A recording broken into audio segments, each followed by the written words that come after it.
Hello students, previous year MCQs की series में आज हम नरेशन के एक और सेशन के साथ आपके सामने हाज़िर हैं। पिछले 3 सेशन में हमने क्वेश्चन नंबर 50 तक डिस्कस किया है विद एक्सप्लेनेशन, और उसमें ये कोशिश की है कि आपको पूरे रूल और कॉन्सेप्ट समझा दिए जाए। अगर आपने वो तीनों पार्ट्स नहीं देखे हैं तो उनको भी देख लीजिए, और उसके बाद में फिर इस सेशन को भी पूरा आराम से देख लीजिए, ताकि आपको आपके एग्ज़ाम के टाइम किसी भी क्वेश्चन को टैकल करने में कोई मुश्किल ना हो। Hi, I am Noor Alam. I welcome you to my YouTube channel Fortunato classes.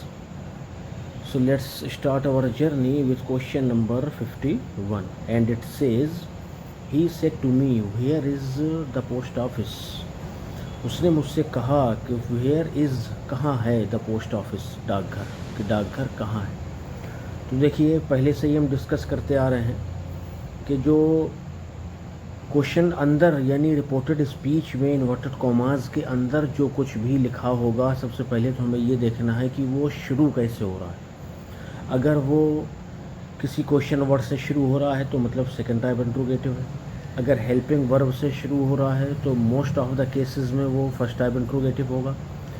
अगर मेन वर्ब की फर्स्ट फॉर्म से शुरू हो रहा है, डू नॉट से, डोंट से, प्लीज़ से, लेट से, तो इन सभी केसेस में वो इम्परेटिव होगा।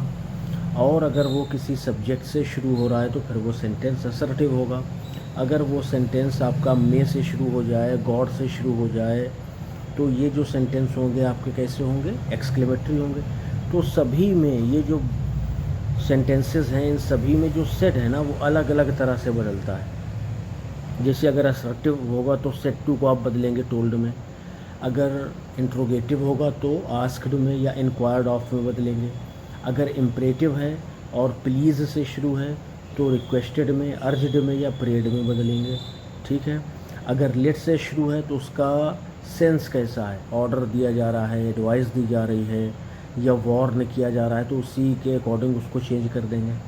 अगर एक्सक्लेमेटरी है तो एक्सक्लेम्ड लगा देंगे।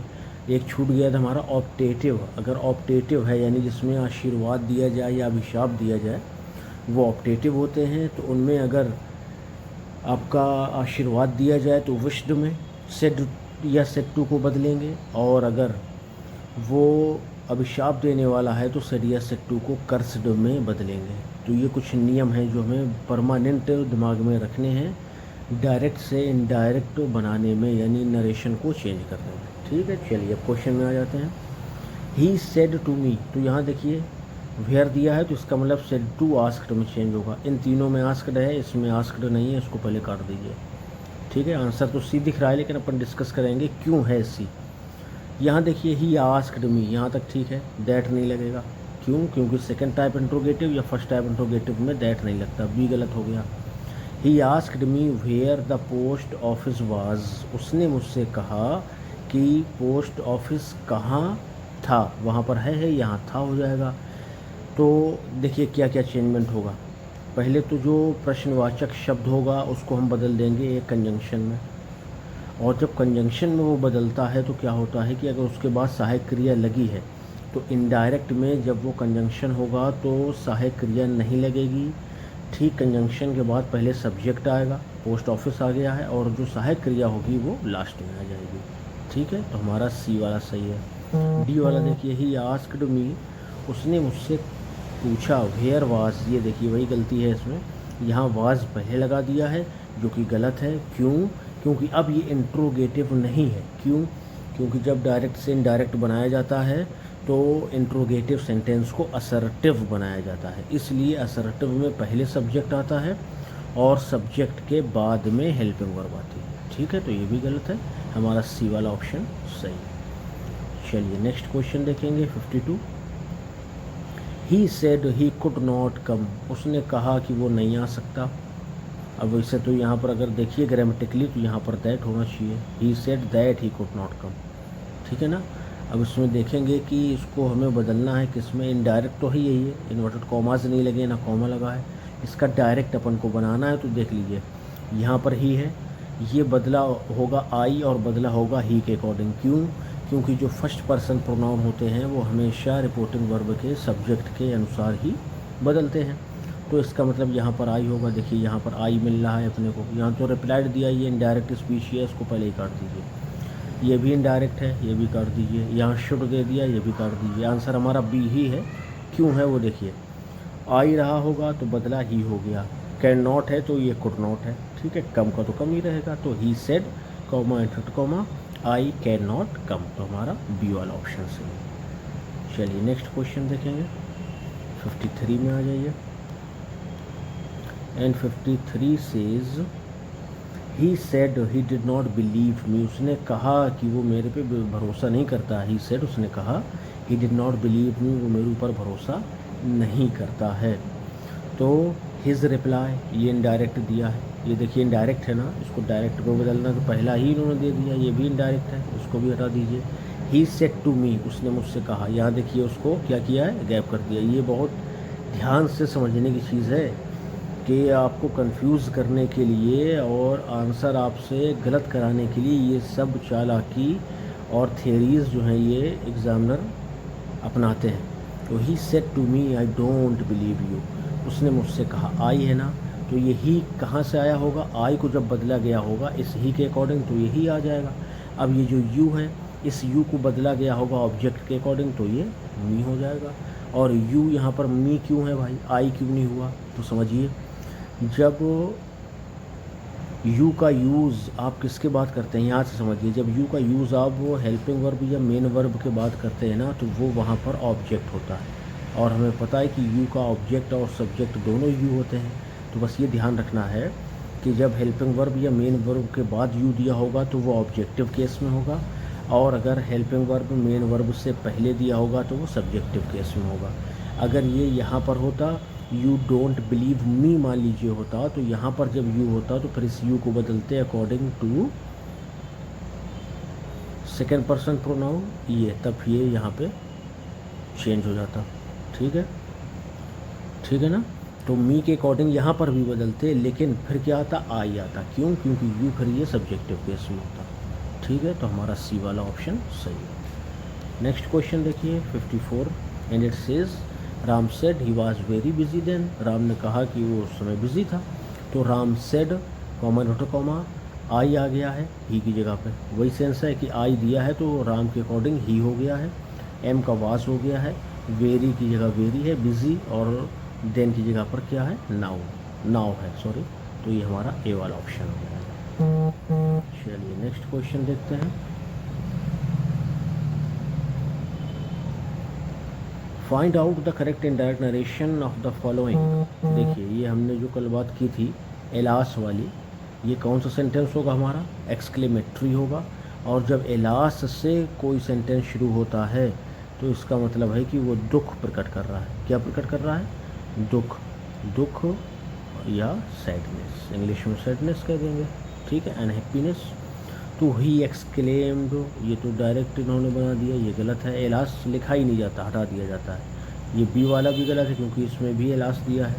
ही एक्सक्लेम्ड सैडली, ये देखिए एलास को बदलेंगे एक्सक्लेम्ड सैडली में, फिर इन्वर्टेड कॉमास को हटाने के लिए दैट लगाएंगे, आई को बदलेंगे ही के अकॉर्डिंग ही हो जाएगा, एम पास्ट टेंस में जाएगा वॉज हो जाएगा, और अंडर का अंडर हो जाएगा। हमारा सी वाला ऑप्शन सही है। ठीक है, फिर से समझ लीजिए, अगर डायरेक्ट स्पीच में एलास दिया है तो हम उसकी जगह पर एक्सक्लेम्ड सैडली का यूज़ करते हैं, या एक्सक्लेम्ड विथ सारो भी लिख सकते हैं। ठीक है, ये भी मिल सकता है आपको। और बाकी इन्वर्टेड कॉमा हटाने के लिए दैट, और बाकी जो चेंजमेंट प्रोनाउन के टेंस के होंगे वो सेम रहेंगे।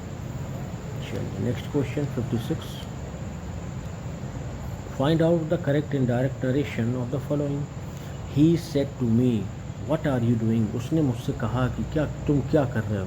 सेकंड टाइप इंट्रोगेटिव है, तो सबसे पहले तो सेड टू की जगह पे आस्क्ड आएगा, तीनों में आस्क्ड है, यहाँ तक ठीक है।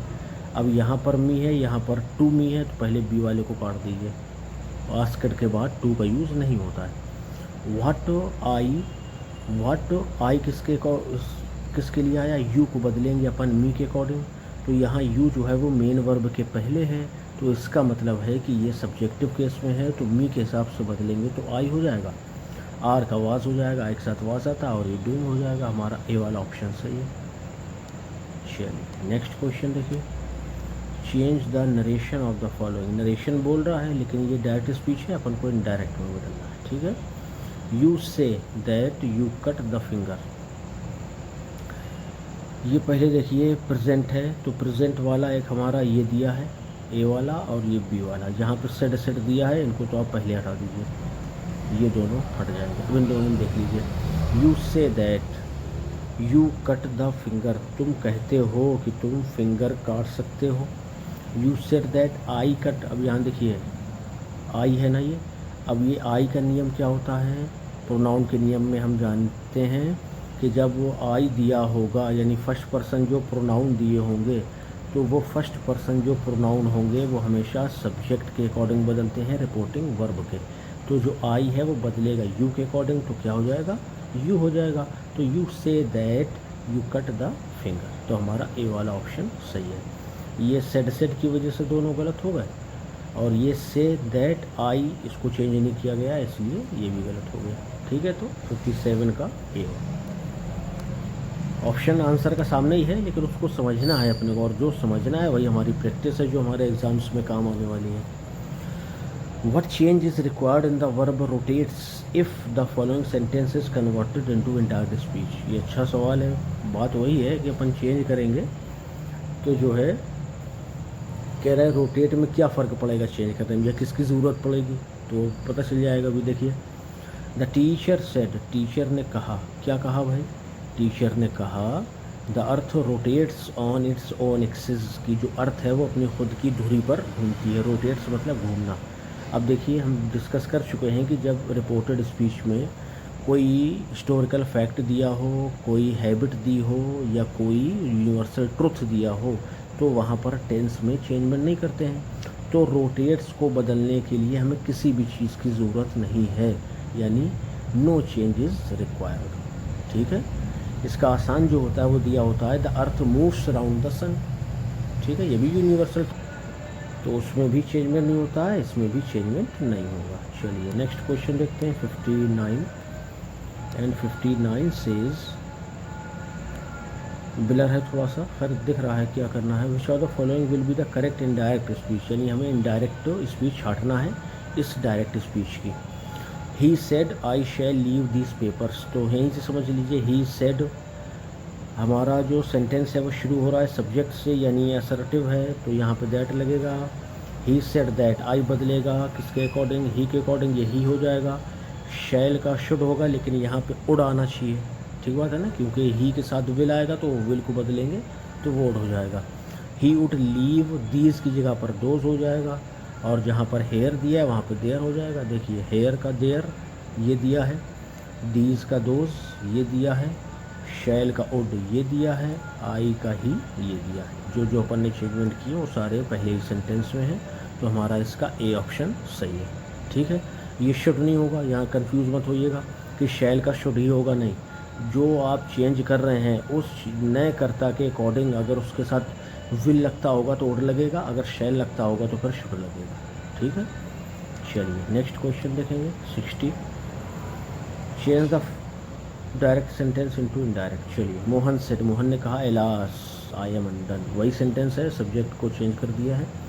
तो मोहन एक्सक्लेम्ड, देखिए अभी बात करी थी हमने कि अगर एक्सक्लेम्ड दिया है तो उसको बदलते हैं अपन सेड या सेड टू को एक्सक्लेम्ड, सॉरी एलास अगर दिया है तो एक्सक्लेम्ड विथ सारो में बदल सकते हैं इसको, SORROW, या फिर आप इसको एक्सक्लेम्ड और एक्सक्लेम्ड के बाद में डायरेक्ट क्या लिख सकते हैं, सैडली।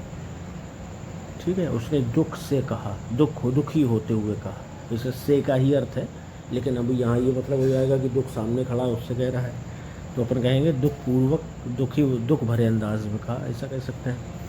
तो ये तो तीनों गलत हैं भाई, नीचे वाले तीनों हैं। एक्सक्लेम्ड के बाद ना तो दुख दिया है, मतलब ये ना सारो दिया है ना सैडली दिया है, तो पहला वाला हमारा सही हो जाएगा। Mohan exclaimed sadly that he was undone. ठीक है, ही क्यों हुआ, मोहन के हिसाब से आई दिया है ना, और एम का वाज हो जाएगा। 61 says how smart you are she said, कह रहा है कि इसकी इनडायरेक्ट बनाइए। उसने कहा कि आप तो बहुत होशियार हैं, है ना, तो जो अच्छा एक चीज़ पहले ये देख लीजिए, हाउ से शुरू हो रहा है तो हम एक नियम जानते हैं कि जब कोई सेंटेंस हमारा WH वर्ड्स से या हाउ से शुरू होगा तो वो इंट्रोगेटिव होगा। ठीक, एक और शर्त क्या होती है कि लास्ट में क्वेश्चन मार्क होना चाहिए, लेकिन यहाँ पे क्या है, मार्क ऑफ एक्सक्लेमेशन है, यानी ये एक्सक्लेमेटरी सेंटेंस है।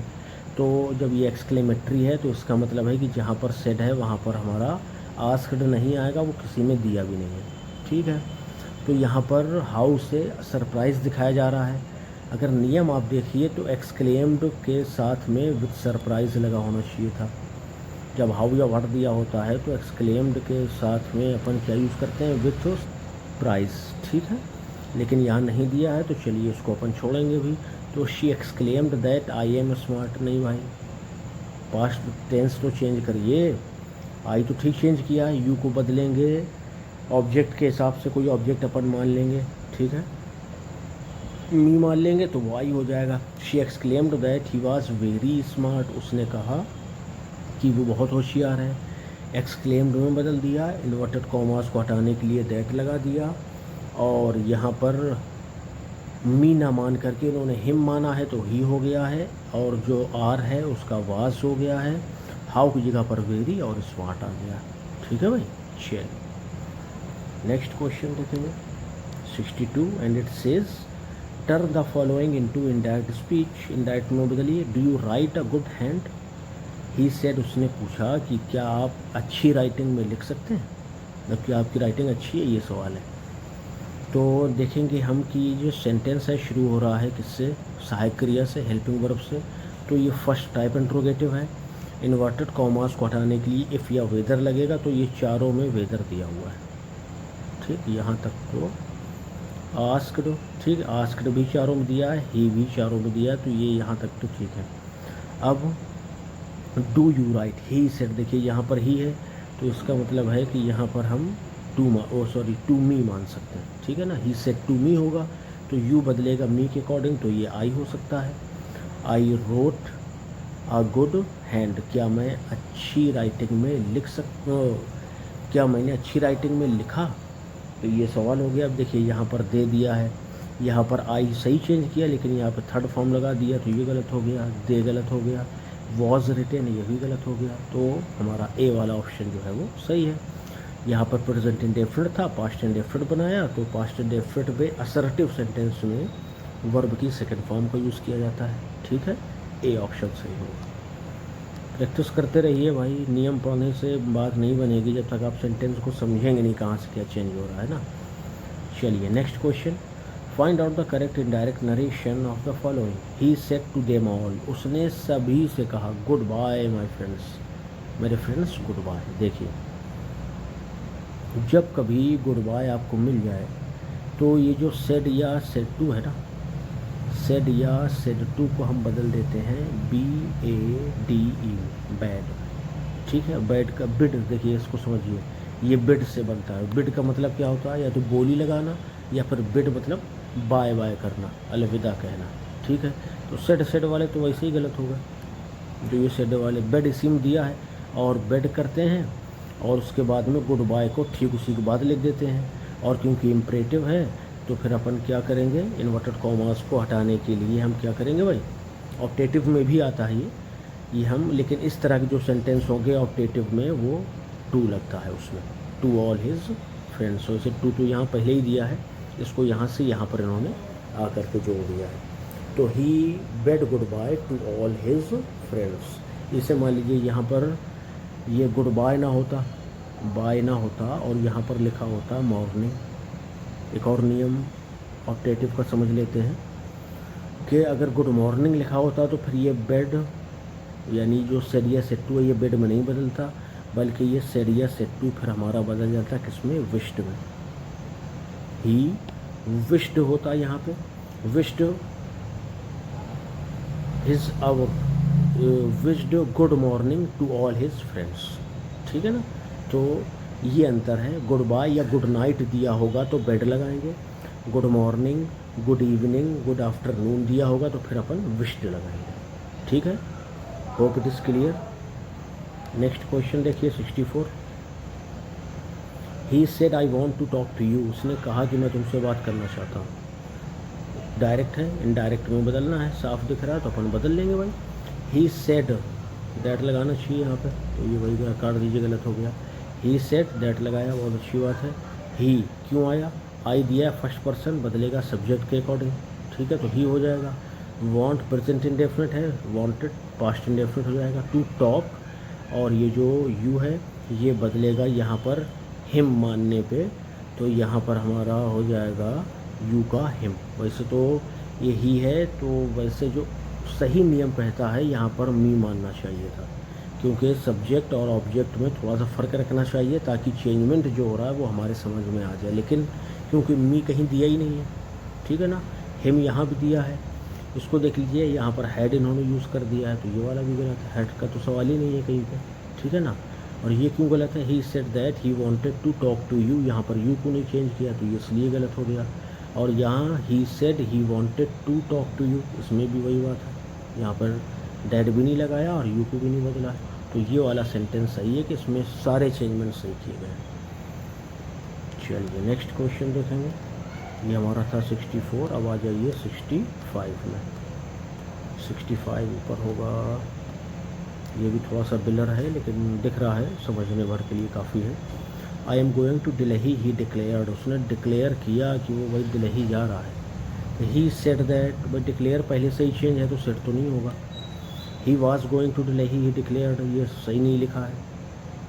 इन्वर्टेड कॉमास हटाने के लिए दैट का यूज़ भी नहीं किया, डायरेक्ट लिख दिया ही डिक्लेयर्ड, यहाँ देखिए डिक्लेयर दिया है, फिर इन्वर्टेड कॉमास को हटाने के लिए दैट, और आई को बदल दिया है ही के अकॉर्डिंग, तो ये ही हो गया। और एम गया पास्ट में तो ये वॉस हो गया, और गोइंग टू दिल्ली सेम हो जाएगा, तो हमारा जो आंसर है वो सी हो जाएगा। He declared that he was going to Delhi, ठीक है। चलिए 66 क्वेश्चन नंबर देखेंगे। Ram said good morning sir, ये देखिए गुड मॉर्निंग वाला आ गया। हमने अभी बात की थी अगर गुड मॉर्निंग दिया होगा तो अपन विश्ड लगाएंगे, मगर विश्ड लगाने के लिए और क्या ज़रूरत है, क्या ये पूरा सेंटेंस पहला वाला ही सही है जिसमें विश्ड दिया है, Ram wished a good morning. आ क्यों भाई, गुड मॉर्निंग क्या काउंटेबल नाउन है, नहीं अनकाउंटेबल है, ये नहीं लगेगा। राम विश्ड हिज सर, अपने सर को, तो राम के हिसाब से यहाँ पर ही हिज लगा दिया है, बिल्कुल सही है। Ram wished his sir a good morning, लेकिन ए तो यहाँ भी दिया है, क्या ऊपर ए दिया है, ए में लड़ाई की जा सकती है कि ए को इन्होंने यूज़ कर दिया है, ए यहाँ भी दिया है। ये वाला सेंटेंस ऐसा है कि जिसमें ए का यूज़ नहीं है, ग्रामेटिकली ये वाला सही है, बस सिर्फ यहाँ गलती क्या है, Ram wished his sir good morning, ये वाला सही हो जाता है, लेकिन अब इन्होंने डी माना है तो भाई मानिए, अनकाउंटेबल नाउन के पहले इन्होंने ए लगा रखा है। अ वेरी गुड इवनिंग कहने में शायद इन्होंने जो हमारे बात करने में इंग्लिश यूज़ की जाती है उसके अकॉर्डिंग दे दिया है ना। चलिए खैर, ही डिक्लेयर्ड वाला गलत होगा। Wished a good morning to sir, यहाँ टू की वजह से गलत हो रहा है, ठीक है ना, तो ये वाला सेंटेंस उसी ग्रामेटिकली अगर इसमें विश्ड कर दिया जाता है ना और हिज लगाता है तो फिर ये आ के बजाय ये वाला सही हो जाता। चलिए नेक्स्ट क्वेश्चन देखेंगे 67। Isha said please lend me the book Asha, तो ईशा देखिए कहा, ईशा ने कहा प्लीज़ कृपया लेंड मी द बुक, मुझे किताब उधार दे दो, है ना। किससे कहा है, आशा से। अब ये वो सेंटेंसेस हैं जिनमें ऑब्जेक्ट को रिपोर्टेड स्पीच के अंदर ही दे दिया जाता है कॉमा लगा करके, ये देखिए कॉमा लगा है, कॉमा लगा तो इसका मतलब है कि वो रिपोर्टिंग वर्ब का क्या होगा, ऑब्जेक्ट होगा। तो ईशा सेड है, प्लीज़ से शुरू है ना, रिक्वेस्टेड लगेगा। ईशा रिक्वेस्टेड आशा, इतना लिख दीजिए, रिक्वेस्टेड यहाँ दिया है, रिक्वेस्टेड यहाँ दिया है, यहाँ आशा को गैप कर दिया है बिल्कुल, तो ये वाला तो गलत ही हो गया। सेट खाली दिया, ये भी गलत है। डिमांड दिया, ये भी गलत है। प्लीज़ के लिए डिमांड क्यों लगाएंगे भाई। Isha requested Asha to lend her the book, A वाला ऑप्शन सही, ठीक है ना। ये जो ऑब्जेक्ट है उसको इसी के साथ मिला करके लिख देंगे। नेक्स्ट क्वेश्चन देखिए 68, and it says which one is correct in direct narration of the following sentence. He said 2 and 3 is 5, उसने कहा कि 2 और 3 5 होते हैं, ये नॉर्मल सेंटेंस है, ये इसमें कुछ आपको स्पेशल समझ आ रहा है? स्पेशल ही है। क्यों है? क्योंकि ये एक यूनिवर्सल फैक्ट को बता रहा है कि 2 और 3 को जब हम जोड़ते हैं तो वो 5 बनता है जा कर के। ठीक है ना? तो इसका मतलब है कि जब यूनिवर्सल फैक्ट है तो जो इज़ है ना वो इज़ ही रहेगा। यहाँ पर हमारा दैट लग जाएगा। ठीक है, प्रोनाउन तो दिया ही नहीं तो उससे कोई मामला ही नहीं है। तो he said that 2 and 3 are 5। तो आर क्यों हो रहा है भाई? 2 and 3 दोनों नंबर को शो कर रहा है तो सब्जेक्ट अपन एक ही मानेंगे। ही सेड दैट 2 and 3 is 5। ये इस वाला मिल गया अपने को। ऑप्शन वैसे यही है, नीचे भी देख लीजिए। यहाँ पर इन्होंने क्या किया है? वॉज कर दिया है। हम क्या नियम बात कर रहे थे कि जब यूनिवर्सल ट्रुथ दिया हो, ये एक्सेप्शन है असल में, जब वो यूनिवर्सल ट्रुथ दिया हो तो टेंस में चेंजमेंट नहीं करते हैं। तो वॉज और वर ये दोनों इसीलिए गलत हो गए, और ये इसमें प्लूरल कर दिया ये इसलिए गलत हो गया। तो बी वाला ऑप्शन सही है। चलिए 69 पे आ जाइए। Change the narration. यू से आई कट द फिंगर, ये रिपीट हुआ है, अभी अपन ऊपर डिस्कस करके आए हैं। तो you say that you cut the finger, देखिए से है ना तो से का टेल नहीं होगा क्योंकि 2 नहीं दिया, ऑब्जेक्ट भी से चारों में दिया है। That I cut the finger, I पहले आई ही दिया है तो उसको आप सब्जेक्ट के अकॉर्डिंग बदलेंगे ना, तो ये वाला गलत हो गया। You say that he cut, ही कहाँ से आ गया भाई? आई को यू के अकॉर्डिंग बदलेंगे, है ना? तो you say that the finger was cut, ये भी गलत है। तो हमारा ए वाला ऑप्शन सही है। You say that you cut the finger, I को बदलेंगे यू के अकॉर्डिंग तो ये यू हो जाएगा। ये काफ़ी कन्फ्यूजिंग लगता है, लेकिन अगर आप प्रोनाउन के रूल समझते हैं ना तो आसान है, समझने पड़ेंगे भाई। पेपर में कहाँ से घुमा दे आपको तो उसके लिए बिल्कुल तैयार रहिए। एग्ज़ामिनर को हमें उल्टा खुद पकड़ना है, वो हमें ना पकड़ सके। Mohan said I want to visit my friends this weekend. Mohan ने कहा कि मैं इस हफ्ते अपने दोस्तों से मिलना चाहता हूँ। तो मोहन सेड ये पास्ट है, ये प्रेजेंट है, मतलब है कि ये भी प्रेजेंट होगा जब इनडायरेक्ट बनेगा तो, और आई बदलेगा मोहन के हिसाब से तो ही हो जाएगा। तो मोहन सेड, मोहन ने कहा कि, अब देखिए इस इनमें किसी में भी बीच में दैट का यूज़ नहीं किया, जबकि दैट का यूज़ करना चाहिए। He wants to visit his friends that weekend, ये तो खैर दैट ये जो दिया है ना, ये दैट दिया है ये दिस की वजह से। अब यही एक एरर है अगर ग्रामेटिकली देखा जाए तो। चलिए खैर अपन ऑप्शन देखते हैं ज़रा।